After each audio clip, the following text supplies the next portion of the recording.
Now, the head of the European Commission, Ursula von der Leyen, has stressed the EU's resolve to ensure President Putin fails in his war in Ukraine. Giving her annual State of the Union address to the European Parliament, she called it a struggle of autocracy against democracy. She promised that sanctions were here to stay, stating that the Kremlin had put Russia's economy on the path to oblivion. But von der Leyen admitted Europe will be tested and there would be difficult moments ahead. She also said they'll be taking action to deal with soaring energy costs. Millions of Europeans need support. This is why we are proposing a cap on the revenues of companies that produce electricity at low costs. These companies are making revenues they never accounted for, they never even dreamt of. And don't get me wrong, in our social market economy, profits are okay, they are good. But in these times, it is wrong to receive extraordinary record revenues and profits benefiting from war and on the back of our consumers. In these times, profits must be shared and channeled to those who need it most.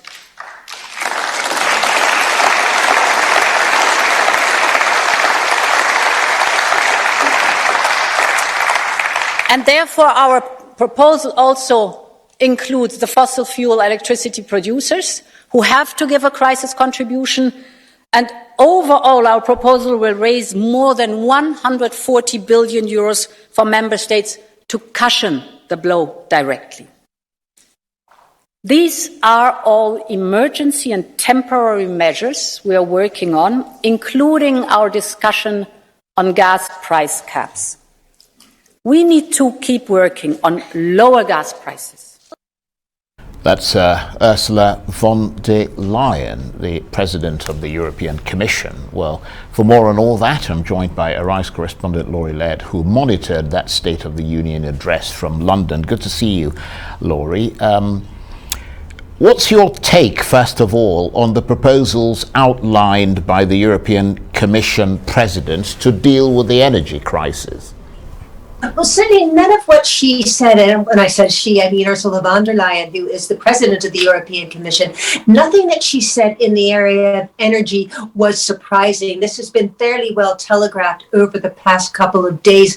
But what Ursula von der Leyen said, she was proposing a windfall tax on low-cost energy generators. That's a euphemism, Charles, and that's a euphemism for renewable energy sources. And it's a very brave politician that has talked about taxing these sources of renewable energy. By God, there has been such a push to get capital into renewable energy, and there's been such a support at government level to allow these renewable energy companies to be as profitable as possible, thereby drawing more capital investment into this area as we battle climate change. So it's a little bit politically unorthodox to say we're going to tax renewable energy generators, but when she says we're taxing low-cost generators, that's exactly what she means. And the reason is that these renewable energy generators are earning a great deal of money now because the price of electricity is based on the price of gas, which is very, very expensive right now.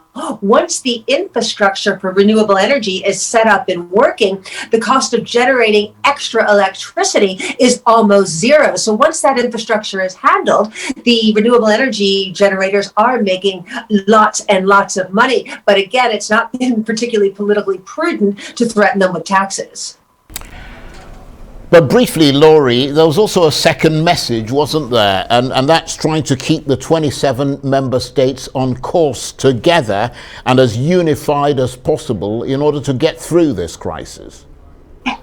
Absolutely, Charles. And I think that is the message that struck me the most. Not only unity amongst the 27 existing members, but Ursula von der Leyen was very, very clear that she wants to extend the family, widen the family. She spoke specifically about Ukraine, Georgia, and Moldova as being aspirants to join the European Union. She said to all three countries, you are part of our future, you are part of our family. Now, this could be an extremely controversial move to try and expand the 27. Recently it was 28 until the UK came out, but expand that 27 to 30, particularly because the three, and we see the First Lady of Ukraine in that in the image we're looking at now. She was the guest of honor at this speech. You can also see that Ursula von der Leyen is wearing the colors of Ukraine.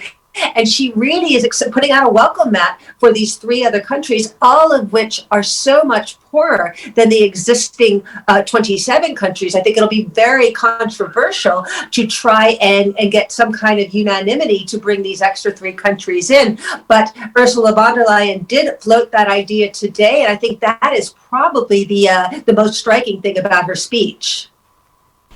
Yes, and in furtherance of that, Laurie, she also said that she was off to Kyiv to meet President Zelensky, again to talk about greater Ukrainian integration into the European Union. But of course, as you said, Ukraine applying to join the EU, that's one thing, but the process is typically a very long and uncertain road. So this visit is more of a morale boost.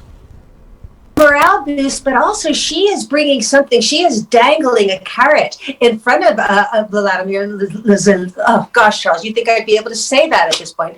President Zelensky, in the form of a potential free trade agreement. She has said that she is traveling to Kiev, particularly to discuss that. And again, trying to get this through the other 27 members will be a little bit tricky to execute. So some of the members, the newer members, Hungary, the Czech Republic, Poland, are quite big beneficiaries from the EU budget. Hungary as well, even though some of those payments have been held up.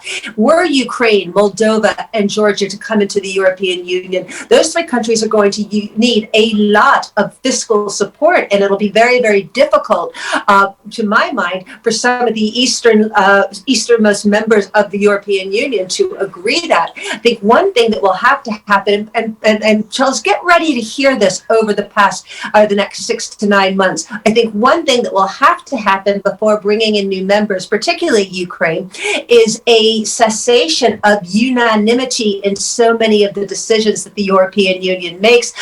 Getting those three countries in, while so many big decisions have to be decided unanimously, I think will be impossible. And in fact, the German Chancellor Olaf Scholz has talked recently about relaxing that unanimity for certain types of decisions.